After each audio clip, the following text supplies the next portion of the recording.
Friends, சுரக்காய் கூட்டு எப்படி செய்யுதுன்னு பார்க்கலாம். ஃபஸ்ட்டு பாசிப்பருப்பும் கடலப்பருப்பும் நல்லா அலசி போட்டேன். வெங்காயம் 2, தக்காளி 2, பச்சை மிளகா கொஞ்சம் போடணும். இதோட சேர்த்து போட்டுக்கலாம். எல்லாத்தையும் குக்கரில் எல்லாத்தையும் ஒரே விசிலாக வைக்கலாம்.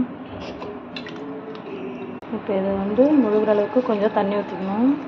கொஞ்சம் பெருஞ்சீரகம், கொஞ்சம் பூண்டு, கொஞ்சம் உப்பு போட்டு மஞ்சள்தூள் கொஞ்சம் போட்டு நல்லா வேக வச்சுக்கலாம்.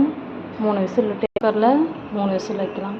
மூடிக்கலாம். இப்போ மூடி 3 விசில் வரட்டும். இப்போ வந்துருச்சுங்க. சுரக்காய் கூட்டுக்கு மசாலா அரைச்சிக்கலாம். தேங்காய் பேஸ்ட் அரைச்சிக்கலாம். தேங்காய் போட்டு பெருஞ்சீரகம், கசகசா போட்டு அரைச்சிக்கலாம். தாளிக்கலாம். எண்ணெய் ஆயில் ஊற்றிட்டு பட்டை மிளகா போட்டுக்கலாம். பெருஞ்சீரகம், தட்டி வச்ச பூண்டு, கருவேப்பிலை வச்சு தேங்காய் பேஸ்ட்டை ஊற்றி சுரக்காய் கூட்டு